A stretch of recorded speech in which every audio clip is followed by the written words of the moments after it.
அனைவருக்கும் வணக்கம். This video sponsored by பைமோட் இ-ஷாப்பிங் மொபைல் ஆப். இந்த பைமோட் இ-ஷாப்பிங் மொபைல் ஆப் ஒரு ஆன்லைன் ஷாப்பிங் கம்பெனி.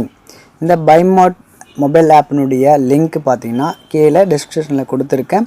நீங்கள் போய்ட்டு டவுன்லோட் பண்ணிக்கலாம். ஆண்ட்ராய்ட் ஃபோனாக இருந்தால் ப்ளே ஸ்டோரிலும், ஆப்பிள் ஐஃபோனாக இருந்தால் ஆப் ஸ்டோரிலும் நீங்கள் ரிஜிஸ்டர் பண்ணிக்கலாம். இந்த மொபைல் ஆப் உங்களுக்கு ஒரு பயனுள்ளதாக இருக்கும். வீட்டுக்கு தேவையான பொருட்களை இந்த மொபைல் மூலிமா நீங்கள் பர்ச்சேஸ் பண்ணிக்கலாம். உங்களுக்கு பயனுள்ளதாக இருக்குன்னு நம்புகிறோம். நன்றி. வாங்க இப்போ வீடியோக்குள்ளே போகலாம். நோய் எதிர்ப்பு சக்தி அதிகமாகணும்னா மனம் ஆரோக்கியமாக இருந்துங்க. மனசார ஒரு பாட்டை பாடுங்க, நோய் நல்லாயிடும். ஒரு ஜுரம் வந்துச்சு அப்படின்னா ஒன்று, எங்கள் நண்பருக்கு ஜுரமாயிட்டு இருக்கார்ல, அவருக்கு கூட இது கேட்டுன்னு தரனா இதுதான் ஐடியா. என்ன பண்ணுங்கள், ஒரு நல்ல பாட்டு, உங்களுக்கு பிடிச்ச பாட்டு என்ன பண்ணுங்கள், வாயார பாடி மனமாற நினைந்து வணங்குவதே என் வாழ்நாளில் இன்பம். பாடி பாருங்க, ஆரோக்கியமாக ஆயிடுவீங்க. நீங்கள் தெம்பானா முணுங்குறீங்க தெரியுமா? உங்களுக்கு நல்ல பாத்திரங்க இருப்பாங்க பாட்டு பாடினே பார்த்துக்கிறீங்களா?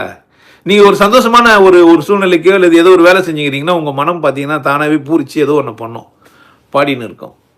நான் சொல்கிறேன், மனம் தானாகவே சந்தோஷமாக பூரிச்சா உடம்பு ஆரோக்கியமாகிடுன்றேன். இப்படி ரிவர்சல் ஆர்டரில் நீங்கள் இப்படி இருந்தால் பண்ணுறீங்க தானே. கொண்டாட்டமாக இருந்தீங்கன்னா, ஒரு ஹாப்பியான மூமெண்ட்டுன்னா, யாரோ உங்கள் காதலியோ பார்க்க போகிறீங்கன்னா, இது வரைக்கும் கிடைக்காத ஒரு பொருள் கிடச்சிச்சின்னா, ப்ரொமோஷன் வாங்கிட்டீங்கன்னா, கார் வாங்கிட்டீங்கன்னா, உற்சாகமானிலே உங்களுக்குள்ளே வந்துச்சுன்னா, ஏதோ ஒரு 2-3 வார்த்தையும் உள்ளேருந்து என்ன பண்ணுறீங்கன்னா திரும்ப சொல்லுவீங்க.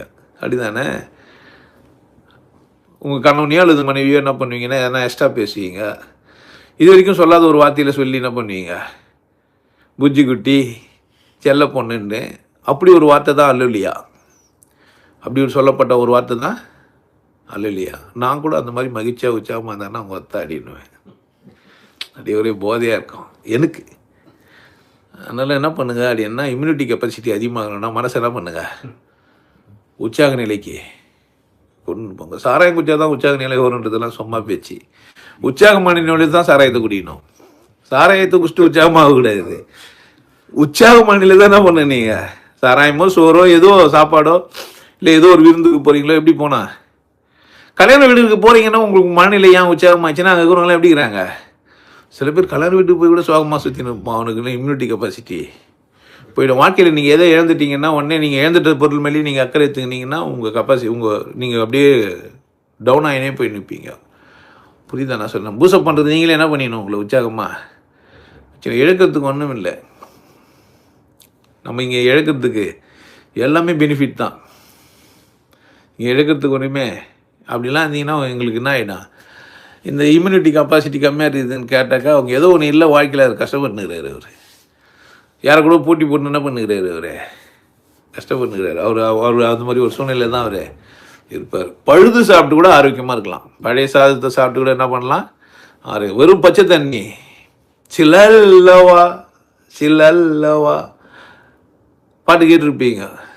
உயர் காதலை தீண்டவே வேண்டாம் பயகரா. மாத்திரை பொருளை நீங்கள் கொண்டாட்டமாக இருக்க வேண்டியதில்லை. அந்த அன்பாக பேசுகிற ஒரு வார்த்தையை உங்களை என்ன ஆக்கிட்டான், பக்கம் ஆம்பளையாவோ அல்லது பொம்பளையாவோ ஆக்கிட்டோம். ஏன், மனநிலை தான் காரணம், மாத்திரை இல்லை. அதனால் நீங்கள் உடல் உற்சாகத்துக்கோ நோய் எதிர்ப்புக்கோ நீங்கள் உணவு தான் அவசியம் இல்லை. பட் உணவும் வேலை செய்யுது, மாத்திரைங்களும் வேலை செய்யுது, இல்லைன்னெலாம் சொல்ல முடியாது. சில மாத்திரை போட்டுங்களே என்னவோ பண்ண முடியுது. மாத்திரைங்க வேலை செய்யுது, நான் இல்லைன்னு சொல்ல. அதை விட வேலை செய்யக்கூடியது எது, உற்சாகமாக இருந்தால் மாத்திரையும் சந்தோஷமாக சாப்பிடுவீங்க. சாப்பாடு என்ன பண்ணுவீங்க, சந்தோஷமாக சாப்பிடுவீங்க. ஸோ உங்கள் நோய் எதிர்ப்பு சக்தி அதிகமாகணும்னா மனசை எப்படி வச்சுங்க, உற்சாகமான விஷயங்களை செய்யுங்க. உங்களுக்கு பிடிச்ச விஷயங்கள்லாம் செய்யுங்க. சில பேர் சீட்டானா உற்சாகமாகிடுவான். ஸோ ஒரு படம் கூட வந்தது, வசூல் ராஜாவில் கேரன் போர்டு அந்த தாத்தாவை எழுப்பிச்சு தானே. சினிமாவாக இல்லை, உண்மையிலேயும் கூட அது மாதிரி தான். இது உசுர் என்னோட இருக்கையிலே நீ மண்ணோட போவது. உண்மையிலேயே காதலிச்சிங்கன்னா சாக மாட்டீங்க. உண்மையிலேயே ஒருத்தர் மேலே அன்பாந்தீங்கன்னா என்ன பண்ண முடியாது, அவங்ககிட்ட சொல்லாமல் சாகக்கூட முடியாது. அந்தளவுக்கு உங்களுக்கு முடியும். அதனால் உற்சாகமான நிலையை கொண்டாடுங்க, உற்சாகமான நிலையோடு இருங்க. அப்போ இம்யூனிட்டி கெப்பாசிட்டி அதிகமாகிடும். நான் இவ்வளோ போதையாக இருக்கிறதுக்கு காரணம் உற்சாக மனநிலை தான்.